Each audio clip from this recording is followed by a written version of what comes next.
Magandang araw mga kabukid. Welcome back to my channel, El Kabukid. Ngayong araw pong ito nandito po tayo sa bayan ng Guagua, Pampanga, no? Para magbigay po ng product knowledge kung ano ang kagandahan at bakit dapat gamitin po yung ating mga produktong beneficial microbes sa ating mga farmers. So maya-maya lang po magi-start na po kami, no? Loobin maging successful po itong aming gagawing product knowledge. Okay, na-invite po tayo ni Sir Willie Ocampo. Mamaya atin po siyang kakausapin at bakit tayo ay nabigyan ng pagkakataon maimbitahan po dito sa kanilang gaganaping Harvest Festival. So yung nakikita nyo po sa likuran ko ay bukid po ni Mr. Willie Ocampo. Ayan po. So mamaya lang po and then mag-i-start na po yung aming gagawing presentation. So, update ko po kayo mamaya mga kabukid. El Kabukid, doon din po ako natagpuan ni Sir Willie Ocampo. So, unang-una, pasalamat muna ako sa Panginoon. Pangalawa, kay Sir Willie. At ako po inaimbitahan dito. Hindi ko po alam ito. Nahiya nga po ako kay Sir Juan kasi siya yata nag-organize ito. Hindi, okay lang. Okay lang po ba? Okay lang. So, yung company naman namin is CH Agritech. Okay? So, ang aming company po is 19 years going to 20 years na po this coming November. So, bata ko ba o matanda na? Sa larangan Japan ng technology. Oh, yan, oh. So, ito po ay nagsimula sa Mindanao, no? Pumunta po ng Luzon. So, nung dumating po ng Luzon, ito po ay taong 2016. So 7 years pa lang siya dito sa Luzon. At una po itong nakilala sa Binmaley, Pangasinan. So siguro familiar kayo sa lugar na yan, ano? Sinubok po ito dahil dyan po ay mga aquaculture, mga freshwater and brackish water species. So una pong nakilala dyan is itong si Aqualife at si Activator. Pero dahil po ay kabukiran ng ating pag-uusapan, palayan, pag-usapan ho natin ang pangkabukiran. Okay? So unang-una si Activator, ipakilala ko sa inyo paano siya gamitin, anong benepisyo at saan dapat ginagamit. Si Activator po mga kuya, ate, no? Marami pong gamit ito. Ika nga, multitasking po siya. Kung may piggery po kayong medyo masangsang ang amoy, isprayan lang po natin, no? A matter of 2 to 3 hours, alis ang amoy, lesin ng langaw. Kung mayroon pa yung mga itlog ng langaw, patay din po ang itlog ng langaw. Hindi na siya ma-hatch. Bakit? Kakainin na po siya ng bakterya. Okay? So sa Ordaneta, Pangasinan, ginagamit na po ito sa landfill. Yung mga truck po na pumapasok sa Ordaneta, papuntang landfill, ini-spray po nila rito. Maging yung papalabas po, ini-spray po nila. So marami na po akong mga videos sa YouTube. Hanapin nyo lang po. Gumagamit ito, mga poultry, mga tunnel vent, ginagamit na po nila ito para po doon sa kanilang biosecurity, no? Nilalagay po rin lang sa food bag, hindi na po chemical ang ginagamit nila, no? Ito na po, Activator, para pagdaan ng truck nila, kakapit yung Activator or bacteria doon sa gulong, papasok sa farm nila, kakalat na po doon sa loob ng farm nila, bacteria, good bacteria pa, so hindi chemical. Pangalawa, sa piggery po, no? Pwede nyo pong ihugas sa buong building, sa buong paligid. Very safe sa human and animals. Wala po tayong problema ron, no? Kahit mainom ng baboy ninyo, okay lang po yan, no? Ihugas nyo po sa kanilang, kahit ipaligo nyo, wala akong problema doon. Okay? So, saan pa? Po? Pwede po, no? Pero saglit lang po sa mga may tanong po, i-reserve nyo po yung tanong nyo. Tapusin ko lang po itong product discussion ko. At para yung mga tanong nyo, mamaya po natin sasagutin isa-isa. Okay? So, saan pa? Land preparation. Unang-una, nagsisimula tayo ng pagtatanim sa land preparation. Wala ho ako nakitang tinanim agad sa lupa ang isang halaman na hindi mo lang prepare. Diba? So pag-usapan natin ng land preparation, palay po tayo. Sa palay, wala po tayong problema kung sabog man yan o tinatawag nilang broadcast, tinatawag ng direct seeding, lipat tanim, wala po tayong problema doon. ang pag-uusapan ho natin ngayon, paano bababa ang soil acidity ng iyong bukid. Kasi ngayon po, ang ating lupa, sinasakahan o tinatamnan, acid or acidic soil na po siya. So pag acidic soil na po ang isang bukid, dumidepende na lang po siya sa synthetic chemicals. Yung substance na dapat ang lupa ang magbibigay ng sustansya sa tanim nyo, wala na. So kaya kung magtatanim kayo nang hindi nyo lalagyan ng fertilizer, ano mangyayari? Walang mangyayari. So hindi po kagaya sa mga katutubo, tanim sila ng tanim, alaho yung mga chemical na ginagamit, bakit sila nag-harvest ng mas maganda? Kasi maganda po ang substance at nutrients ng kanilang soil. So ang sikreto po is nasa soil. No? So ang soil po ang ating i-cure. Tatanggalin natin, babawasan natin. Kumari zero chemicals po tayo. Pero hindi po pwede. No? Hindi po pwede. Kaya kailangan i-balance na lang po natin. So anong gagamitin? Si activator lang po. Okay? Ang trabaho ni activator, pag na-land prep mo po ang iyong palayang, unang-una, acidic, bababa. Padalawa, pag bumaba acidic nyo, yung kuhol nyo, lalayas po dyan. Bakit po? Ayaw po ng kuhol ng matabang na lupa. Ang gusto niya, acidic na lupa. Pag acidic ang lupa, rampant po yung inyong kuhol dyan. Pag rampant po ang kuhol, expected nyo na po yung inyong bagong tanim, yung bagong sabog, ubos po yan. Diba? So padalawa, anong aalisin? Naalis na natin yung acidic, naalis na natin, nababa natin acidic, naalis natin si kuhol, yung pinag-uusapan yung steam borer, yung pinag-uusapan yung natunggro, yung pinag-uusapan yung nahanip. Kaya po ni activator, i-lessen sa unang gamit yan. Marami na po akong videos sa YouTube, hanapin nyo lang po, El Kabukid. No? Meron po akong isang kliyente sa Batangas, umani lang ng 80, isang hektarya. Using these products, umani po ng 170, average of 55 kaban. I'm sorry, 55 kilos per kaban. 170. So not bad. No? Kasi 80 lang siya, 80-90 na umingkis yung bunga niya. Bakit? Gumanda na po kasi yung soil niya. No? Okay. So ano pa ang aalisin ni activator? Magbababa na rin po kayo ng herbicide. Bakit? Buto pa lang po ng damo, kakainin na po ng bakterya ni activator. So hindi na po kayo masyadong bibili ng herbicide. No? So sa unang gamit, siyempre hindi naman natin mawa 100% ano yan, perfect, pero malaki ho ang malilesen. 70% sa 1 hektarya, 80% sa 1 hektarya, masama pa ba loob nyo? Diba? So kaysa kumamit kayo ng sangkatutak na mga chemical herbicide dyan, no? Dagdag na naman acid sa inyong bukid. I'm not saying na pangit yung chemical, no? Baka magalit si sir. Abangan ako sa labas. Taga Nueva Ecija po ako. Sir, friend tayo ha. Friend tayo.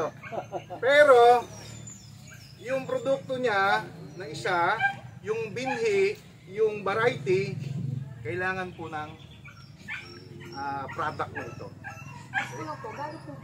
Mamaya sir, mamaya ma'am. Excited si ma'am eh. So, tapos na tayo kay activator. Okay. So, paano gagamitin si activator? Simple lang po. Since siya po ay bacteria, kailangan po natin siyang i-activate sa tubig. Bubuhayin po natin siya. Kung nag-aapura ka, 6 hours, pwede mo nang gamitin. Pero dapat mong salain. Bakit? Ang ginamit po kasi ng mga chemist po dito, take note, this is technology from Japan. No? Dati sa Japan po tayo kumukuha ng ating mga bacteria. Pero dahil nag-pandemic, nagkaroon tayo ng shortage sa supply. So yung aming company, naglagay na po ng manufacturer dito, ng mga laboratories sa ating mga bacteria. Kaya hindi na po tayo nagkakaroon ng problema sa supply. Okay, so paano gamitin?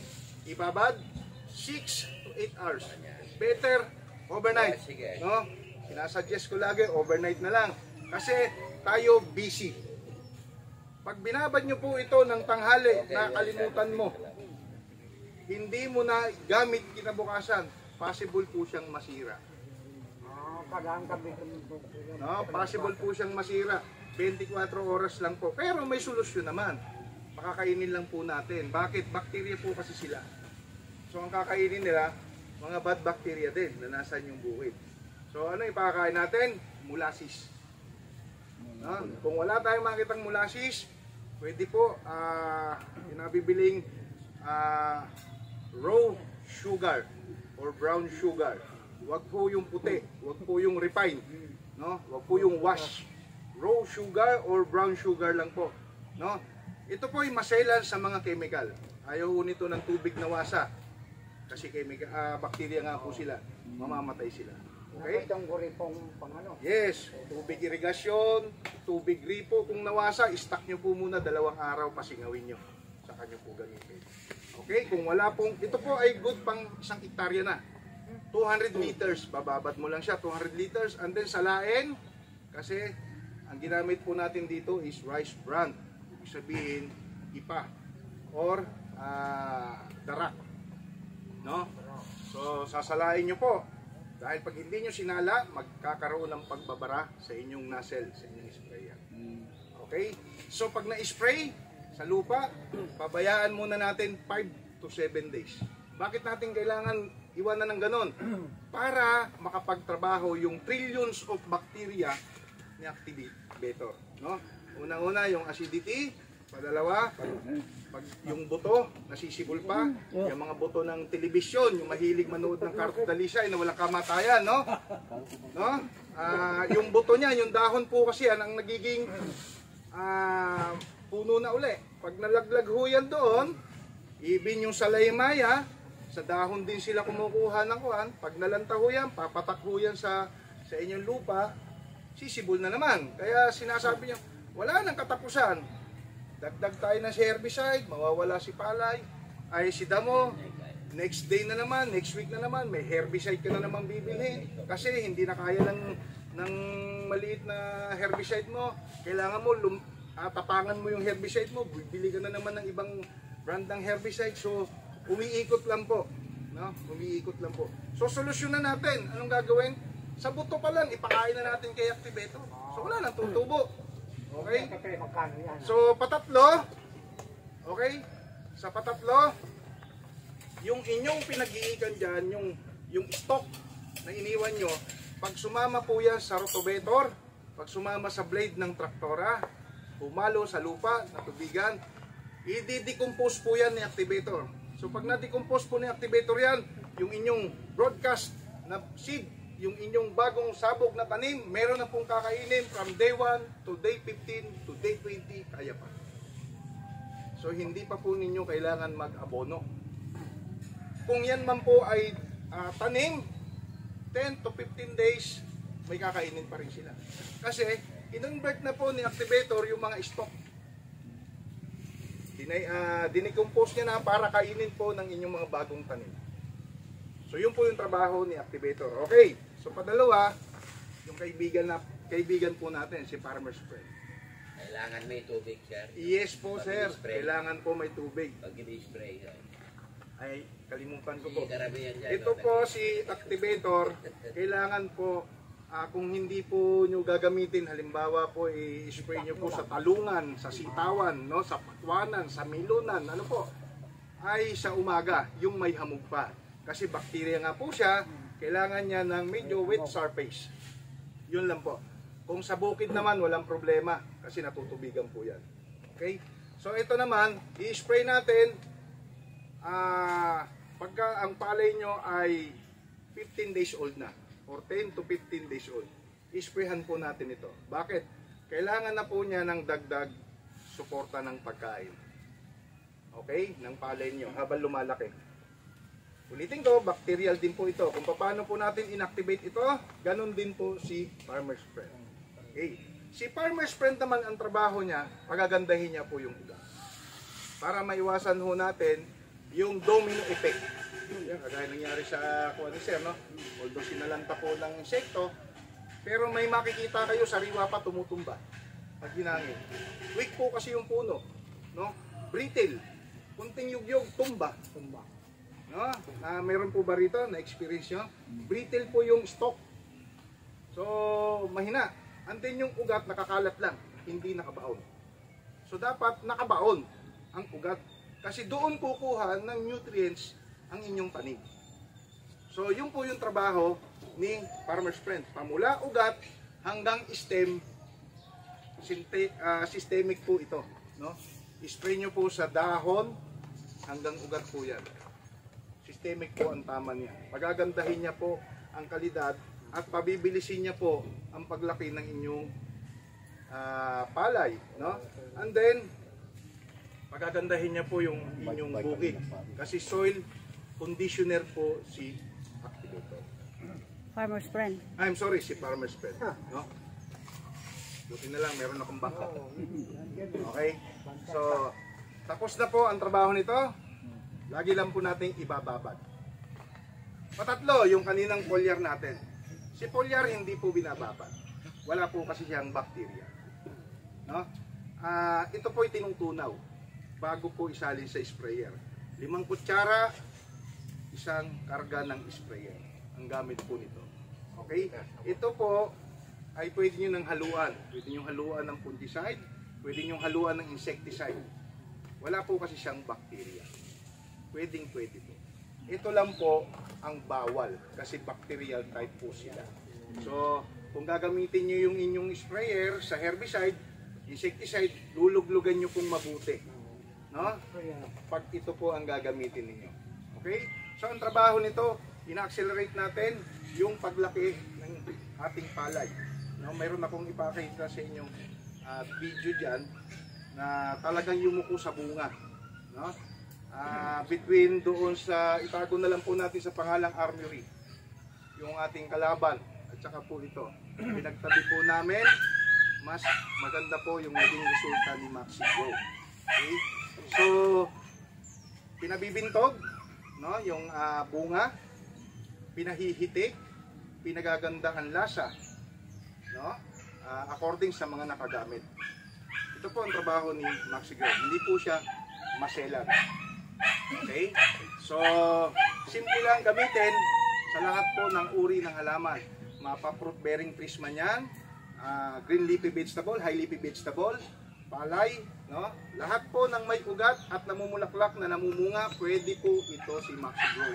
Take note, 5 kutsara, isang sprayer. Tutunawin po muna. No? Tutunawin lang po muna. Okay? So, pwedeng haluan ng any kind of chemicals. Okay?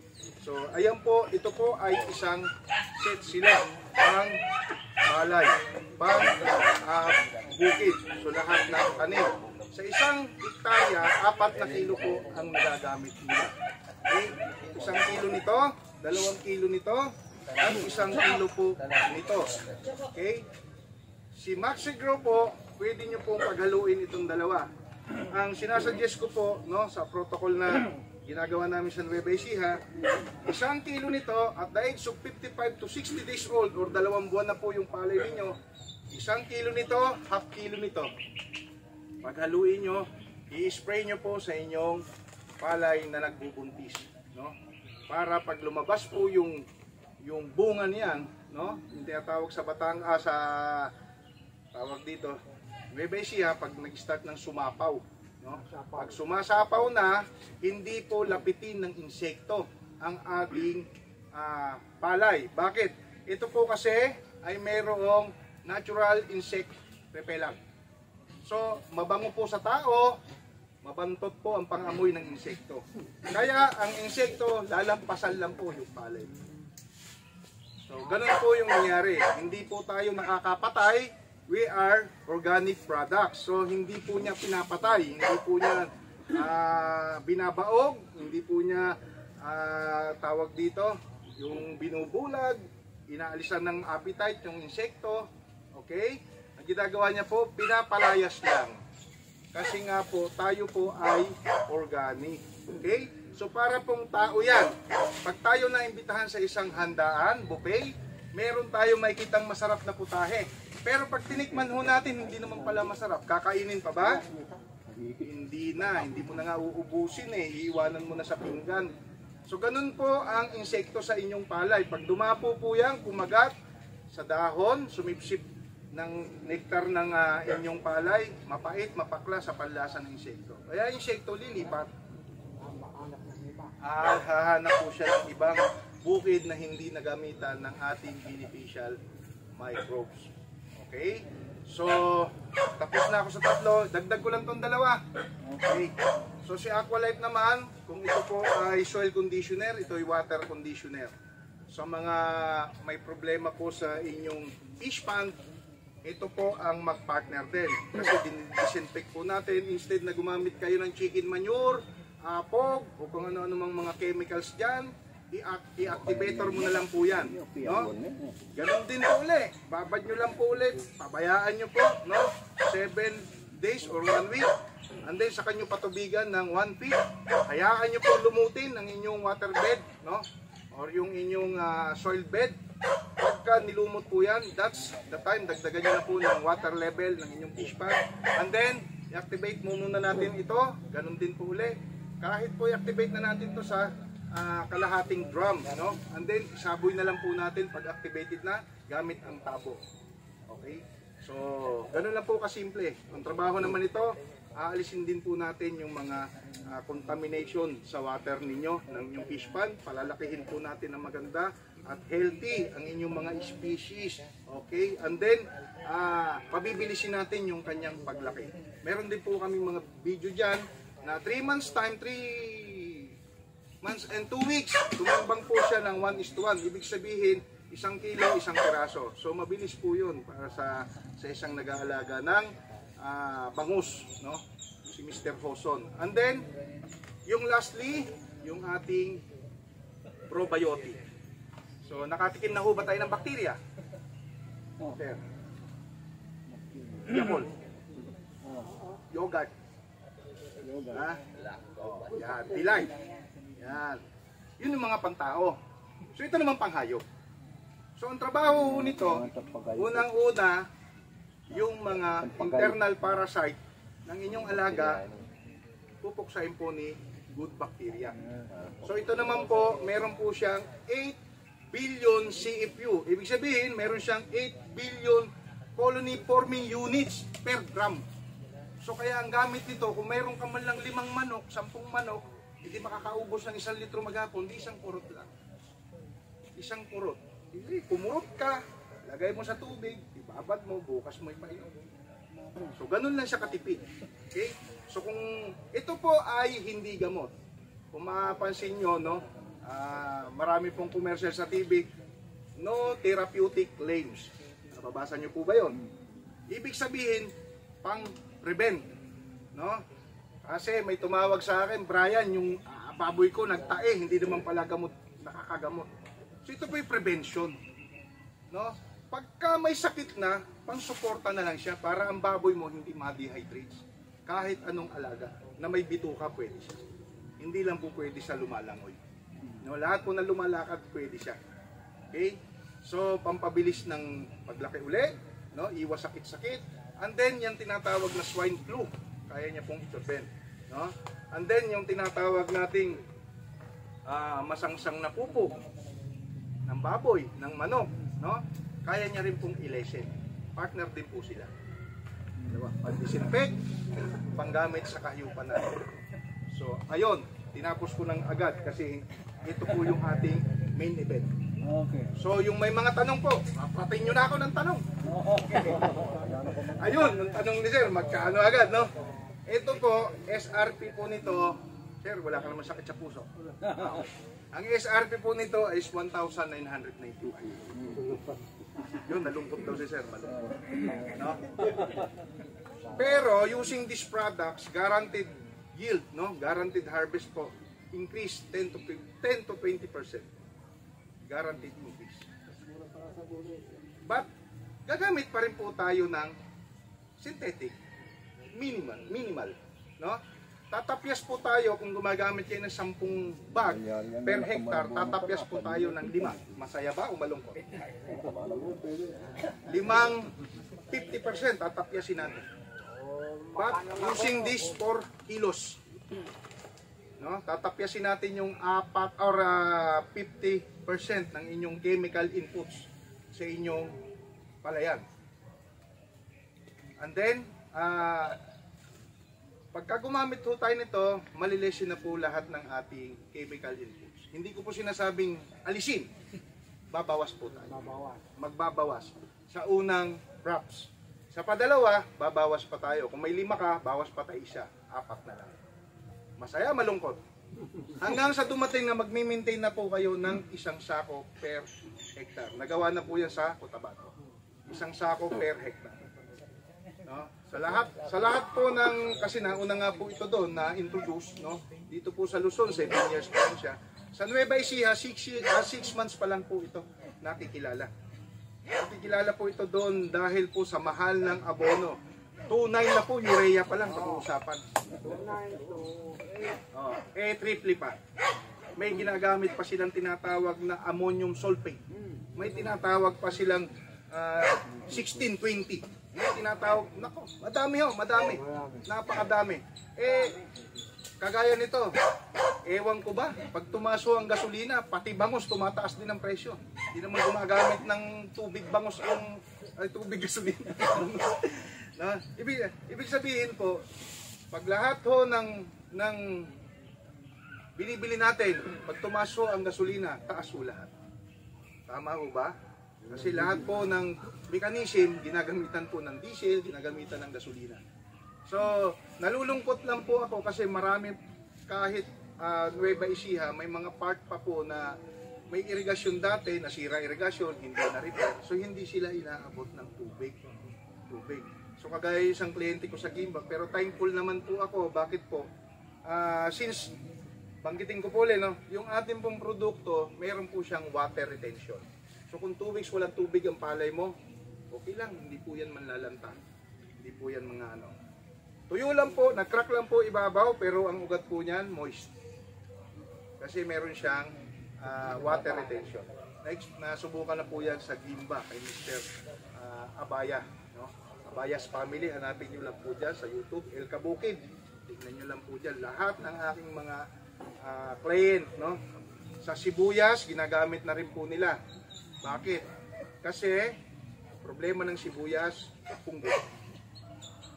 Ang punggos po ay isa sa mga bakterya. So, ang punggos, ang susog po sa kanya, kapwa bakterya din. Mas marami po ang good bacteria kaysa sa bad bacteria. So, ayun. No? Ma'am, kanina yung tanong nyo. Ano po ba yun? Gaano kadalas i-apply? Yes, ito po once lang. Ito po 2 beses.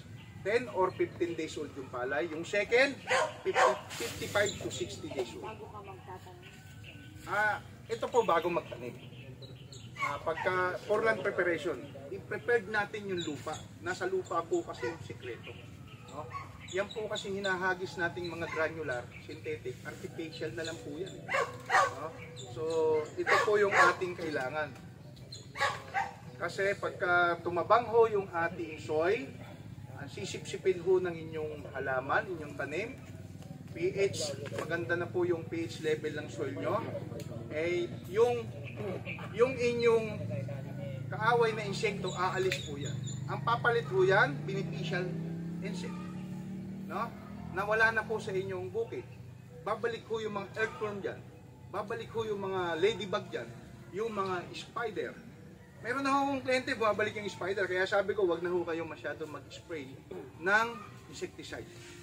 Kasi yung spider, di magsasapot po yan sa kwan. So may dadapong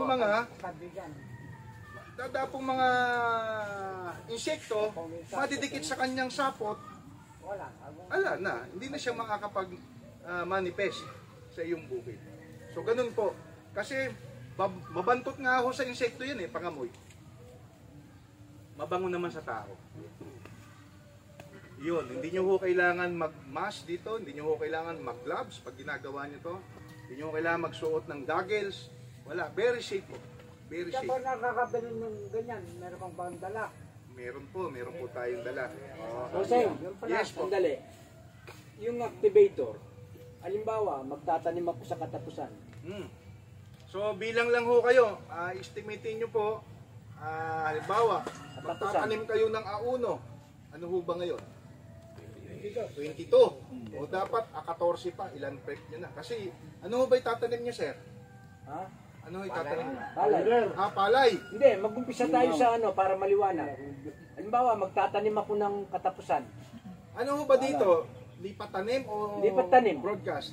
Pag lipat tanim, usually 18 to 21 Wow, up to 18 25 days. 18 days. 18 days. So estimating nyo na kung kailan ililipat yung inyong tanim. Hindi nga, ililipat ko ng, halimbawa, 18 days. Mag-umpisa ako ng auno, no? 18 days, ililipat ko. Ililipat mo na. Kailan ko i-apply yan? Bago nyo ilipat, dapat na kasi bago natin bungkalin yung lupa nyo, dapat na-spray natin ito. Halimbawa, ilan, Teka pang, ipakita natin kay Sir yung kay ex-mayor Baham na maisan. Paano ilang araw, halimbawa, 5 to 7 days naka-permit siya bago araruhin. kaya nga, pagkatapos araruhin, Pagka pagka inararo na, patubigan na. yes, tuloy-tuloy na po yun. Tuloy-tuloy na. Tuloy-tuloy na yung paglalangkot nyo. Bago maararo. Meron lang ako pahanap sa wife ko, yung isang kliyente ko, ex-mayor ng Padre Garcia. So, pina-sprayan ko muna yung bukid. Yes, usaw ng dayami. Compose yan. Compose po ng dayami. Kaya niya i-compose. Kaya niyang tunawin yung dayami. No? Nakakasaan ba yan kung inantik yung pagkahalay niya sa sarili? Wala tayong ilan. Pero mapapansin niyo yan, sir. Kasi usually minsan tapos na kayong mag-land prep sa inyong regular na sariwa pa yung giikan sariwa pa. Pero dito, mapapansin nyo, marupok na yung giikan. So, actually, sir, bago mo i-apply yan, spray mo muna sa yung dayami, no? yes. Bago nyo po ibabad muna natin. At the very early in the morning, yung may hamog. Hindi naman kailangan naglalawa yung tubig kasi ang purpose natin is soil.